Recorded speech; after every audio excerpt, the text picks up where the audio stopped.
Well, good morning, and welcome to the first installment of the podcast of my story, Readable, that was originally published in Future Washington Anthology in 2005. I'm on the road this week. I'm in the States, and it's very nice and very rainy, and my jet lag means that I'm up very early. Even for me, I tend to be an early riser, but that's good news because it means I can get lots of work done in the morning before hitting the road and seeing friends and getting to my meetings and so on. Good week for my fiction writing. I got word last week that a story of mine called I, Robot, not to be confused with Indo Binder's I, Robot or Isaac Asimov's I, Robot or the film I, Robot, but my story, I, Robot, has been picked up for two of the year's best science fiction anthologies so far, which is pretty cool. Maybe I'll hit the third one and make it a grand slam. And been reading some really good books this week as well. Some forthcoming stuff that you'll be seeing on the blog soon. And there's something else. Oh yeah, Romanian editions pending of some of my books, which is pretty neat as well. So all in all, it's been a good week. Enjoying life as a freelancer so far. And thank you very much again for all the nice stuff you had to say about Anda's game. Now on to Readable. This is one of my very favorite stories. I wrote it originally for an anthology that was delayed, so I ended up selling it to a different one. It was a real departure for me. It was the first story I ever wrote from a female point of view, and it was a story that dealt, I thought, well with a subtle technological issue that was off of most people's radar at the time. I hope you like it as much as I did. It's quite long, and it'll be probably in about 8 or 9 installments. I'm still recording it. But I've got like 7 in the can, so that should take us for a couple of weeks at least. Enjoy it. Bye. Readable by Cory, Doctorow. Part 1. Nice networks don't go down. It was unthinkable that the invisible ants that governed all human endeavor should catastrophically fail. But fail they did, catastrophically, on the occasion of Tricia's 8th date with Rayner. It took 19 seconds for the cascade of errors to slow every car on the interstate to a halt, to light up the dashboard with a grim Xmas tree of errors, to still the stereo and freeze the tickers of information and context that they had come to think of as the crawling embodiment of the colony that routed all the traffic that made up their universe. "We are going to be so late," Rayner said, and Trish swiveled in her seat to look at him. He was fretting again, his forehead wrinkled, and his hands clenched on the steering wheel. When they traded massages, 3rd date, she'd rubbed at his hands. She'd found them tensed into claws that crackled with knuckle fluid when she bent each finger back and rubbed sandalwood-scented oil into it. He was mighty cute for a neurotic. At least he knew it when he was being nuts. Not that he'd stop being nuts, but he'd cheerfully admit it. "We are not going to be late," she said. "We just need to manually write ourselves out of the dead spot and get back on the grid, and we'll be on our way. We've got plenty of time." "Dead spot?" "Yeah," she said. His forehead wrinkles were looking more Klingon by the second. "Dead spot." She forced a chuckle. "You didn't think the whole world was down, did you?" He relaxed his knuckles. "Course not," he said. "Dead spot. Probably ends up at the turnoff." "Right," she said. "We need a map. I'm navigatrix. You're pilot. Tell me where your maps are, then get onto the shoulder and drive straight." "Where my maps are? Jesus, what century do you live in? My maps are with the sextant and sundial between my leeches and the obsidian sacrifice knife." She laughed. "Okay, pal, I'll find a Michelin, you drive. Every car has a couple maps. They self-assemble from old Happy Meal boxes." She opened the glove compartment, and started rooting through it while he pulled onto the shoulder and gunned the tiny 2-seater along with it. "This is so illegal," he said. "Nah," she said. "I'm pretty sure you're allowed on the shoulder when the routing goes down. It's in the written test manual. Learned it while I was helping my little cousin Lily study." "Aha," she said, holding something up. "You have a cousin named Lily? That's uniquely horrible." "Shut up," she said. "Look at this." It was an old-fashioned phone of a certain handsome retro line that made it look like a dolphin fucking a silver dildo, the kind of thing marketed to old people who wanted a device with all its affordances constrained to collapse the universe of all possible uses for things that fit into your hand into the much smaller universe of, say, a cell phone. Yeah, my mom left that behind a couple years ago. I looked everywhere for it, but couldn't find it. She must have been snooping in the glove box. Serves her right. So what? So these things can unmesh and talk straight to a tower at long distance, can't they? I don't know, can they? Oh, yes, they can. Which means that they work in dead spots, so we can call and get directions. You think you're pretty smart, huh, Dumpling? She put her finger to her temple and made an adorable, frowny, thinky face, and held it until he looked at her and laughed. They discovered their ability to make one another laugh when he'd farted while taking off his kilt, second date, and had reflexively swung the hem back to make it appear that his mighty gust was ruffling the pleats. "So what's your mom's number?" she said. He recited it, and she tapped it in. "Hi there, this is Trish, Rayner's friends? We're on the way, but the grid's down or something. The car doesn't have any nav system, the Dolby's out, the interstate's a parking lot. Oh, you too? God! Wonder if it's the whole country. So we need directions from San Luis Obispo to the cemetery, if possible." "Well, yes, it's very venti nice to be meeting you," she said. "I've heard a lot about you, too. Yes, I'm giving directions. He's driving. Oh, that's so sweet of you. Yes, he does look like he's going to scrunch his forehead into his upper lip. I think it's cute, too. Right, got it. Left, then right, then left, then a slight left, then up the hill. Got it. Whoops, that's the Duracell. Better go. Soon. Yes, whoops." "So," he said. "So your mom sounds nice. You got the directions?"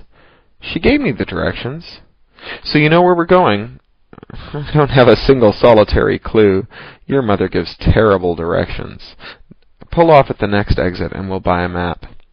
We are going to be so late. But now they know we're late. We have an excuse. You stop fretting." Once they were on the secondary roads, the creepiness of the highway full of stopped cars and crane-necked drivers gave way to a wind-washed, soughing silence of waves and beach and palms. Trish rolled down the window and let the breeze kiss the sweat off her lip, watching the surfers wiping out in the curl as the car sped toward the boneyard. "Are you sure this is the kind of thing you're supposed to bring a date to?" "Yes," he said. "Don't fret. That's my job." "You don't think it's even a little weird to be taking a girl to a cemetery on a date?" "We're not burying anyone," he said. "It's just an unveiling." "I still don't get that," she said. "I keep picturing your mom cutting a ribbon with a giant pair of gold scissors." "Right, let's take it from the top," he said, "and you better not be getting me to talk to stop my fretting, because appealing to my pedantic nature to distract me is a very cheap trick." "I'm fluttering my eyelashes innocently," she said. He laughed and stole a hand through the vent in her apron trousers and over her thigh. "Achtung," she said. "Eyes on the road, hands on the wheel, mind in the gutter, this instant." She put her hand over his, and he put down the pedal. His hand felt nice there. Too nice for only 8 dates and 20-some phone calls and about 100 emails. She patted it again. "This is kind of fun," he said, as they zipped past some surfer dudes, staring glumly at their longboards displays, their perfect hits buoyant and colored like anodized aluminum with electric-tinted sun paste. "Ahem," Trish said, squeezing his hand tight enough to make his knuckles grind together. "You were about to explain tombstone unveiling to me," she said, "when you got distracted by the athletic Twinkies on the roadside. But I am sweet-natured and good and forgiving, and so I will pretend not to have seen it, and thus save us both the embarrassment of tearing out your islets of lagerins, all right?" She fluttered her eyes innocently in a way that she happened to know made him melt. "Explaining, yes, okay. Remember, I'm not particularly Jewish. I mean, not that my parents are either. They're just Orthodox. They don't believe in God or anything. They just like biblical law as a way of negotiating life. I renounced that when I dropped out of yeshiva when I was 12, so I'm not an authority on this subject."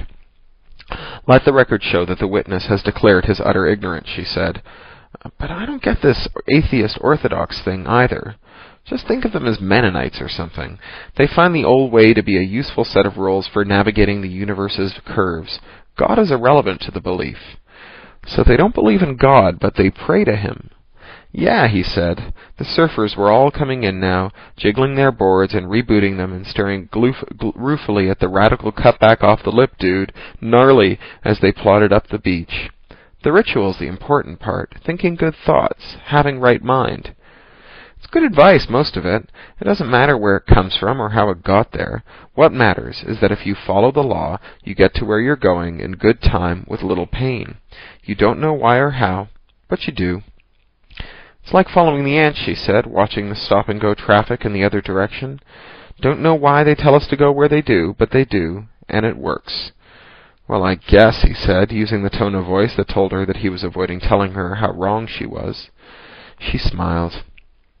Anyway, the thing about Jews, ethnic Jews, cultural Jews, forget the religion here, is that we're pretty much on the melodramatic end of the grieving scale.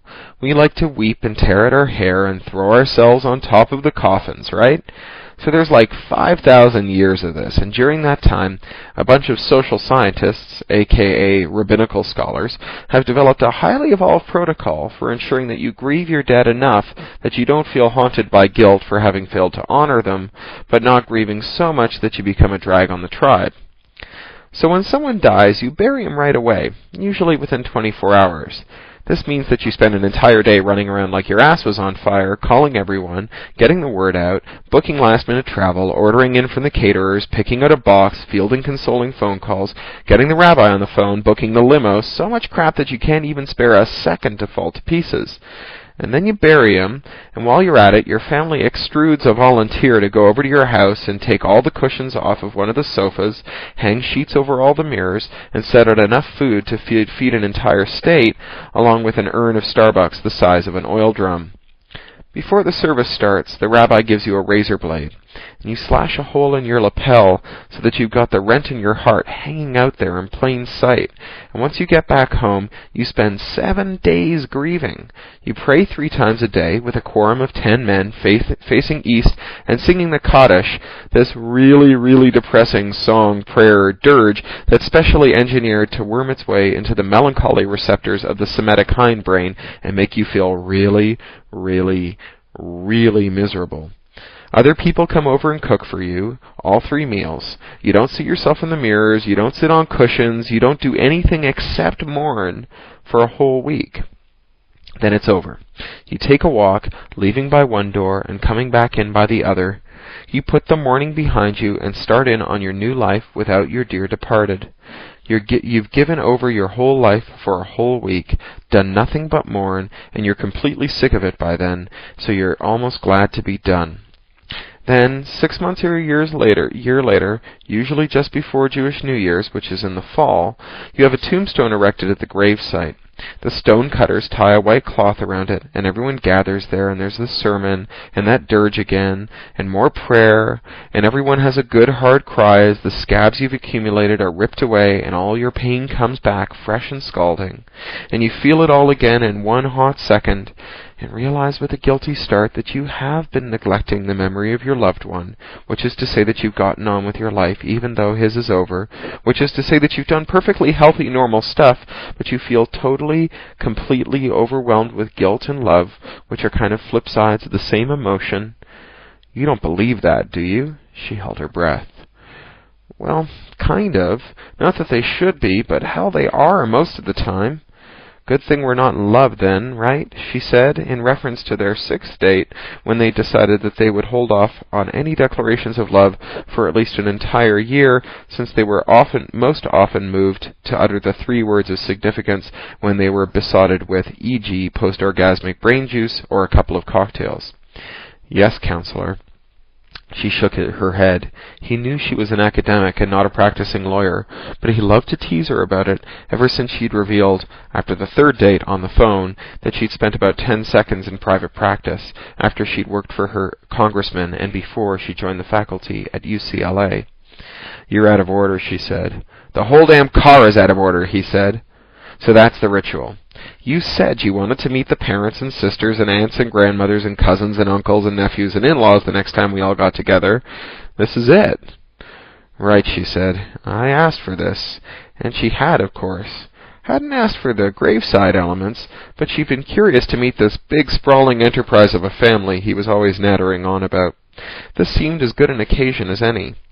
"So," she said, "is this a traditional date among your people?" He chuckled. "Yes, this is Yom Shiksa, the ritual bringing of the Gentile woman to the family, so that she may become the subject of intense, relentless scrutiny and speculation." She started to laugh, and then saw the tractors that were stilled in the fields that they were passing, that a train was stopped on its tracks, that the surfers were unable to get their roll-cage dune buggies to take to the road. "You all right, babe?" he said, after a couple of minutes of this. "Just wondering about the dead spot," she said. "I wish we knew what had happened. Nothing too bad, I'm sure. It's all self-healing. I'm sure we'll be back online soon enough."